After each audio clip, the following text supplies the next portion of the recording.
Yes, God is good talaga. Alam niyo po ba, bata pa po ako nun. Kasi talagang katulad ng buhay ni Sister Belani po. Kung sisiya sa atin niyo po yung buhay ni Sister Belani at ikukumpara niyo po sa buhay ko, talaga naman po babang-baba. As in, walang-wala talaga. 4 kami magkakapatid. Tatay ko, driver lang. Nanay ko walang trabaho. Naninirahan kami sa pinsang ko. Ganun na ganun kay Sister Melanie, pinagbabayad pa po kami. At ang tinutulogan lang po namin, kahoy lang po, pang ilalim lupa na. Sa gabi, makikita mo gumagapang yung mga insekto. Ayaw pagawa ng pinsan namin yung bahay, kasi hindi raw sa amin yun. So, bata pa ako, nakaranas na ako ng paghihirap sa buhay. Pero minsan, hindi ko tinanong yung mga magulang ko, bakit ganito yung buhay ko. Masaya ako eh. Nasa kalye lang, naglalaro. Hindi ko inaalin pa na yung ganun pala kahirap ang buhay. After nung nagkaisip na ako, nagkatrabaho ako sa mag-graduate. Sabi ko, pagka-graduate ko pala ng high school, gusto ko na makatulong sa mga magulang ko. Kahit di na ako mag-aral ng college. Sabi ng tatay ko, mag-college ka. Hindi tayo. Hindi mo na kaya eh. Magkano lang inigitan ng driver? Napakaliit. Nagtrabaho ako, namasukan ako ng construction worker. Hindi lang natagad ako kasi nag-ahalo ng silito, hindi ko kaya. Tinarangkaso, pinagalitan ako ng tatay ko. Sabi ng tatay ko sa akin, sinasabi ko na sa'yo, huwag ka na magtrabaho. Kulang pa yung gamot. Nasa sweldo yun dyan pang papili ng gamot mo. Tinarangkaso ko talaga ako 1 linggo. Pagkagaling ko po, hindi pa rin po ako tumigil kasi gusto ko talagang makatulong sa mga magulang ko. Namasukan naman po ako, health electrician ng mga building. Ng mga bagong ginagawa na bahay, kami po yung nag-layout ng mga kuryente. Wala po akong alam-alam, naging helper ako, gumagapang ako sa kisame, na hindi ko alam na mapanganib pala yun. Pero hindi ko inaalita na yung panganib. Gusto ko kasi makatulong talaga sa magulang ko. Yun ang purpose ko talaga. That time nahulog po ako. Nahulog ako doon sa mataas na pader. Pagbagsak ko, ang laki na sugat ko dito. Pinagalitan na naman po ako ng tatay ko. Sabi ng tatay ko, huwag na lang daw muna ako magtrabaho at mag-aral ako. Tapos, yung sinweldo ko sa 1 linggo, hindi pa ito binigay sa akin. Di ba ba napaka-lupit ng buhay ko, no? Tapos, nung nag-aral po ako, tumahal po ako sa magulang ko na mag-aral ako, yung po nakagraduate. Pagka-graduate ko po, nagtrabaho po ako sa Jollibee as a service crew. Tapos, pagkatapos doon, papasok sa trabaho, talagang ang purpose ko talaga is maiahang ko po yung magulang ko sa kanila. After noon, ito na po yung dumating na problema. Pinalayas na po kami ng pinsan ko. At minurang-mura po yung magulang ko sa harap. Ako talagang iiyak ako talaga. Sabi ko, kung magkakapamilya ko, ayaw ng ganito. Lagi kong kinakausap yung Panginoon. Although hindi pa ako tunay na nakakakilala at nananampalataya. Pero lagi ako nangungusap sa Kanya every night. Kinakausap ko siya. Sabi ko, Lord, bigyan mo ako ng magandang trabaho, matatag. Kasi ayokong danasin ang magiging pamilya ko yung dinanas ng buhay ko. Napakahirap. Din lumayas kami ng pamilya ko, nakahanap kami ng bahay ng uupahan. Dati nagtatrabaho na po ako. Okay naman po yung trabaho ko, na-regular ako sa trabaho. Ako sumusuporta sa magulang ko. Sabi ko sa magulang ko, walang problema. Ako ang magbibigay sa inyo ng suporta. Lumipas sa mga taon, nakilala ko yung asawa ko. Nagkakaroon kami ng magandang relasyon hanggang sa magkakaroon ng anak. Sabi ng tatay ko, paano na kami? Sabi ko, mahal ko yung asawa ko, hindi ko siya pwedeng pabayaan. Pananagutan ko kung ano yung buhay niya. Pero nandito pa rin naman ako, nakasuporta sa inyo, sabi ko. Nagsama kami ng asawa ko. Grabe rin yung dinanas ko sa pamilya ng asawa ko. Talagang kung paano ko ibaba ng pamilya nila na ano raw kami, napakahirap lang namin, wala raw kami ibubuhay sa anak nila. Hanggang sa dumating yung time na nasa trabaho ko, kinalagkad yung asawa ko, gusto dali ng bahay, sa bahay nila sa probinsya. Para lang pag-iwalayin kami. Pero hindi na naig yung ano, ng kaaway. Talagang sabi ng asawa ko, kahit din tayo ng asin, magsasama tayo. Amen. Alam niyo po, ito na po, may nakakilala po akong isang tao na siyang siguro padala ni God yun, na kinausap ako, kinaunsil ako. Sabi niya sa akin, napakabata mo pa para mag-asawa. Sabi ko, wala na po akong magagawa. Mahal ko po ang asawa ko, nagkakaroon na po kami ng anak. Hindi mo naman po pwedeng pabayaan at iwanan ng magiging ako. Hindi, sabi niya sa akin, pwede ka pang mag-aral, sabi niya sa akin. Yung time na po na yun, binigyan niya ako ng offer na mag-aral sa Don Bosco. Yung nag-aral po ako doon, nakatapos, sa tulong ng doon talaga naging ano ko ron eh. Ako yung leader sa Rosary. Sa liturgy ako doon eh. Ako yung pinaka-leader ng mga ka-classmate ko. Kasi pag Don Bosco talaga, alam niyo na po yun, Catholic school. Yung faith ng mga tao doon, as in ganun talaga. Pero hindi kagaya ngayon. Nung nakatapos po ako, ito na po, nakapagtrabaho ko sa auto mechanic, sa Mercedes, sa may Chrysler. Nakapasok po ako doon. Ito na po, tuloy-tuloy na po yung biyaya ng Panginoon sa akin. Hanggang sa may purpose po talaga yung Panginoon bakit nandito ako sa Kuwait. Kasi unang-una, natanggap po ako sa Australia. Year 2006, naglalakad na ako ng mga papers ko. Hinihintay ko na lang po yung visa or yung nang galing Australia. Tapos nanganak na yung asawa ko, so magdalawa na yung baby ko, nahihirapan na po ako sa budget sa bahay. Kasi nangungupahan din lang kami. So kulang, kapos na kapos talaga. Hanggang sa may dumating sa shop namin na may nagbibigay ng mga papel, in-applyan ko po ito. Wait, organic. Dito natanggap po ako dire-diretso, within 2 months or 3 months, nakalipad ako. Nakarating po ako rito.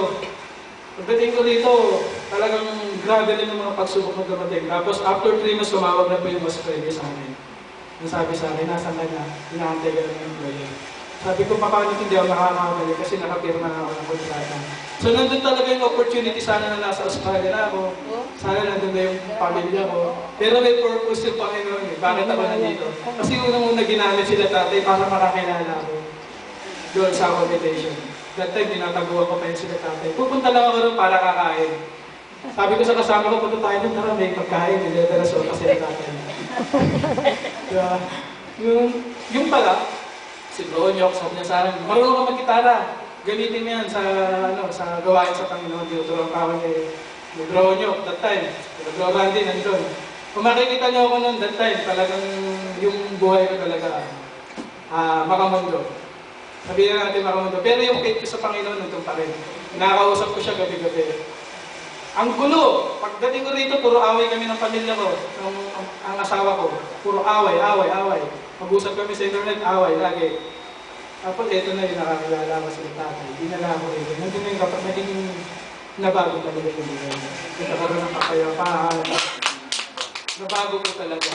Tapos yung paghihirap na dinanas ko nung bata ko, hindi na po dinaranas ng anak ko ngayon. Next year, matatapos na yung bahay ko sa Cavite. Dinipat na kami ron. Kaya, talagang napakabuti na Lord. Sa tuwing darating yung mga pagsubok sa atin, huwag tayong hayaang maagaw ng kaaway. Kasi ang purpose ng kaaway sa ating mananampalataya is to divert yung isip mo sa Kanya. Dalhin ka sa malayo at huwag ka mananampalataya sa Kanya. Yun ang purpose ng kaaway. So bilang isa tayong mananampalataya na nakakilala na sa Panginoon, huwag po nating hayaang mawala tayo sa gawain ng Panginoon. Amen. Dahil yung gawa ng kaaway, yung balik sa kanila sa iyo, baka hindi na kayo makabalik pa. Yun lang po sa Diyos sa... Binabasa mo. At saka po yung nabasa ko po, ito po yung nagpalakas sa akin talaga. Kasi kala ko wala ng time. May time ba? May time pa. That time talagang dumanas po ako ng talagang matinding pagsubok.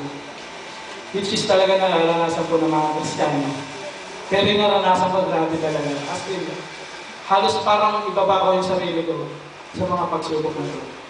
Pero binigyan ako ni Sister Melanie, binigyan niya ako ng kalakasan, mga kapatiran. Pero hindi talaga si Sister Melanie ang nag-teach sa akin kung paano manampalataya at humawak sa Panginoon.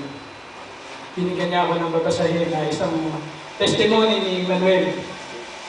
Nasa testimony na yun, talagang parang parang na akong isang bagong role na nakapahalakas. Talagang kung mababasa niyo po yung testimony na yun, malalaman niyo po kung ano ang mahalaga ng bilang isang Kristiyano. Kung ano yung maloob ng Panginoon sa atin. Ayaw yung naiiba sa hindi mananampalataya. Talagang kakaiba ka para sa Kanya. Kaya nga, ang kaaway, pilit tayong inilalayo sa gawain ng Panginoon. Kasi yung nabasa ko sa ni Sister Melanie, tayo pa ng mga Kristiyano, habang nandito sa loob ng bahay, sambahan, ang kaaway kumikilos. Kumikilos siya. Tapos gagawa siya ng kaguluhan. Kung minsan makikita mo yung mga batang umiiyak, hindi pala yung normal. Kasi kung bakit umiiyak ang bata, ang mananampalataya, madadivert ang isip niya ron. O sa mga babaeng nagtatawanan, nagkikwentuhan, hindi normal yun. Sa loob ng simbahan, hindi yun normal. Yung pala, hindi natin alam, yun ang pagkilos ng kaaway. Bakit? Bakit ka mo? Para yung divert mo, ay yung isip mo na matutunan yung salita ng Panginoon ay hindi mo matutunan. Kaya bilang isang Kristiyano, maging mapag-check tayo. Amen. Kung ano yung nakikita natin, huwag natin tignan. Nananampalataya tayo ngayon, tumingin tayo diretso sa Panginoon. Amen. Kasi ang kaaway talaga gumagawa ng mga kakaibang mga kinikilos sa buhay natin. At saka napaka-importante ng faith, yung pananampalataya, at saka yung panalangin. Alam niyo po ba, ang kaloob ng isang tunay na Kristiyano pala, meron po pala tayong gwardiya, anghel na nagbabantay sa atin. Amen. Psalm 91 verse 11, saan man ako maparoon, ay susugo ko ang mga anghel. Saan ka man ako maparoon, tiyak ay kayo ingatan. Amen. Alam niyo po ba, sa tuwing maglalakad ako ngayon, pakiramdam ko, nandito ang mga anghel sa paligid natin. Kasi isa kang Kristiyano eh. Pinagkaloob na sa iyo ng Panginoong Isus yan. Nandyan na yan, hindi na mawawala yan. Mawawala lang yan pag mawala ka na sa gawain ng Panginoon. Kaya pansinin niyo lahat ng nagpa-backslide, ano po ang nangyayari? Pansinin lang po natin. Siguro may mga kakilala po kayo na nag-backslide. Ako po napakarami ko ng kakilala na nag-backslide. Kasi bakit ka mo? Nawala na eh. Na-enjoy nila yung buhay na nasa makamundo. Napakarami sa church natin sa Pilipinas, mga kakilala ko dito, nasira ang pamilya, nawasak ang kabuhayan, lahat po nawala. Kaya ano pa bang gagawin natin, di ba? Hindi na yung kaligtasan. Yung kasaganaan sa mundong ito, tapos yung kaligtasan mo pa sa kabilang buhay. Amen. Yung buhay na walang hanggan na tinatawag. Amen. Talagang tayo po pala, bilang isang Kristiyano, nandun yung gabay lagi ng Panginoon sa atin. Sabi nga, huwag kang matakot eh. Yeah. Unang-una po pala, pag ikay nananalangin, pag ikay po pala nananalangin, hindi natin alam na spiritual battle ang naglalabanan. Hindi natin nakikita yun. Sa Ephesians 6, di ba? Amen. Ang mga masasamang espiritu ang kaaway natin, hindi ang tao, hindi ang kaibigan natin, hindi ang kapatid natin. Amen. Masasamang espiritu. Pag nananalangin po tayo, kumikilos na yung Holy Spirit sa buhay natin. Nakikipaglaban sila sa bad spirit. Alam niyo po ba, na sa tuwing tayo nananalangin, ang yung mga masasamang espiritu ay para silang yung nagugulo sila. Pati yung mga puta ng mga espiritu, nagugulo sila. Kaya kaya tayo maging mapagmatsyag tayo sa tuwing minsan hindi tayo nananalangin. Dapat talaga manalangin tayo. Amen. Kasi gaganti sila eh. Gaganti sila sa iyo. Pero bakit hindi sila makakakanti sa iyo? Kasi alam mo kung bakit. Nandun yung shield ng Panginoon. Amen. Nandun po yung shield ng Panginoon. Alam niyo po ba? Kasi Ito, paulit-ulit ko po itong pinatuto. Ewan ko lang kung narinig na po ito ng ibang assistant. Natutulog po ako kay tatay. Hindi po ito sinungaling o gawa ko lang. Ano? Natutulog po ako sa kila tatay. Si nanay ata nakapasyon. Namamaga po yung mga kamay ko, di ako makapagkitara. Nanalangin ako sa Panginoon. Sabi ko, Lord, paano po ito? Paano ako makakapag-serve sa inyo po kung namamaga po yung mga kamay ko? Sabi ko, Lord, kayo na po bahala bukas. Siguro mga alauna o what, or alas 2, mga ganyan. Akala ko po si tatay yung lumapit sa akin. Gising ako naman. Nakita ko yung pinto, liwanag. At naramdaman ko may umupo sa sabi ko. So anong ginawa ko? Tumagilid ako. Naramdaman ko yung init na parang may naglayag sa akin. Pero hindi ko naririnig kung ano yung sinasabi niya. Basta, mainit. Mainit po. Siguro mga 10 minutes, sabi ko parang hindi pa yata natatapos si tatay manalangin. Pagtingin ko ng ganun, wala po palang tao. Pero nakita ko po, at naramdaman ko, yun yung anghel. Amen. Talagang yung pagkilos natin ng Panginoon is nakakabuti. Manalangin po tayo, araw at gabi. Ngayon, lagi po talaga akong babad sa salita ng Panginoon. At yung mga verse na binubuksan ko, pinapaliwanag ko sa sarili ko. Hindi po yung gawin natin. Kung nakabasa ka ng verse, ipaliwanag mo sa sarili mo. Amen. Kasi kaya nga nabuklat para sa iyo yun. Amen. Or, para sa mga tao na dapat mong ipahayag. Yun lang po. Maraming salamat. Sana man na-bless po kayo kung paano mo nabago yung buhay ko. Amen. Maraming salamat.